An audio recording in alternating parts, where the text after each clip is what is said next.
What's up, guys? Welcome back to the Thunderdome.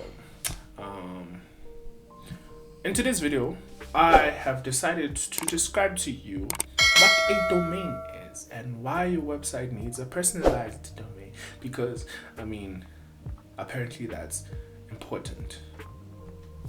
Apparently!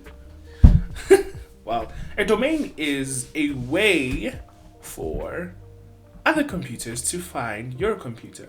You remember in that other video that I described to you how the internet works in the weirdest possible way? Well,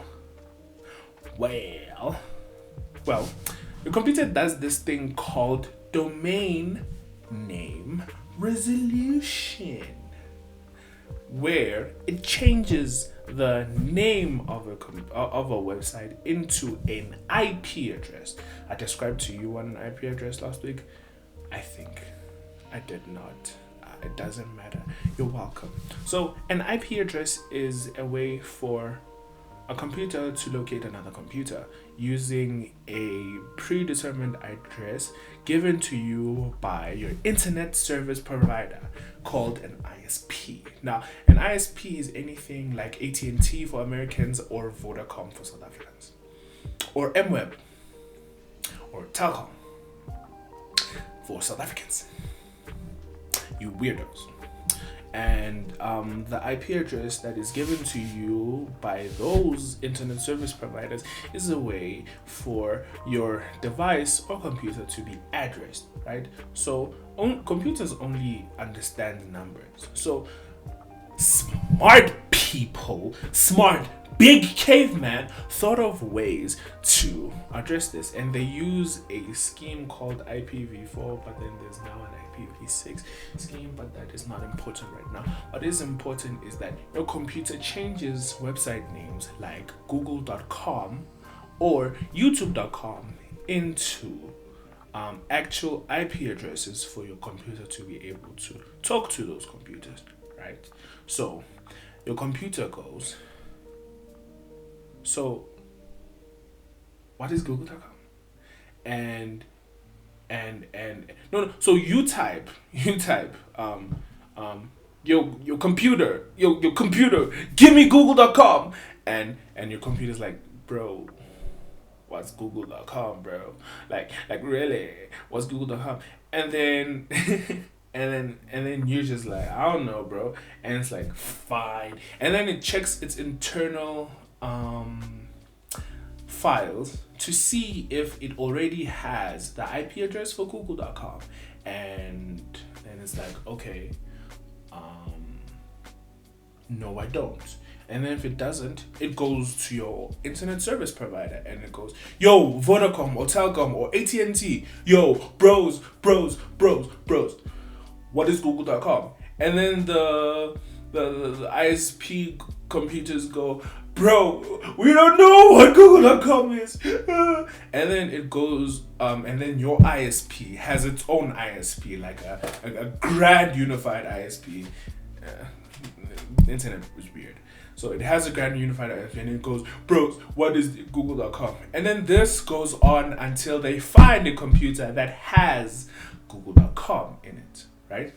So they're like, bro, I found google.com in my internal files. And then the bro's like, yeah, give me the google.com IP address. And then it says, yeah. And then this goes on until it goes back to your computer. And your computer goes, oh, thank you for the google.com.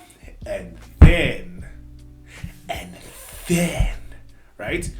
So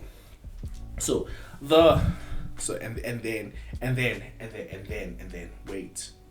First, before I tell you and then what happens, the computers that your computer asks are called domain name servers. They are dedicated.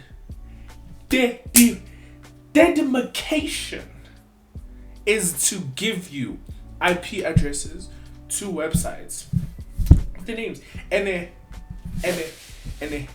how these domain name servers are configured is quite fascinating. They use these files called records, where you write a bunch of rules, and it's just like, okay, uwu, okay, this means uwu, okay, this means uwu, and then it checks it programmatically, which is very cool. And then after your computer gets google.com, the IP for google.com, it goes, I've got the IP. So it puts it in a specific place where it can save it for later, called a cache. Not cash. Cache. Cache. Right? So this cache saves the IP address for Google. But then in the other side of your computer, it's like, yay! So then it allows you to connect to google.com. So the same thing happens with your website, right? You have a domain name, and then people's computers look for your website's name. And it's just like, oh no, what is example.com's name? Oh no. And then after they find your name, then they can access your website, which is pretty cool.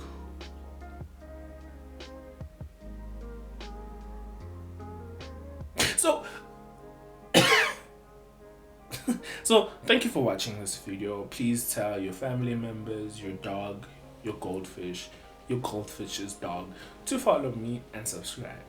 And like the video, bros. Like the video. I need actually dislike it either.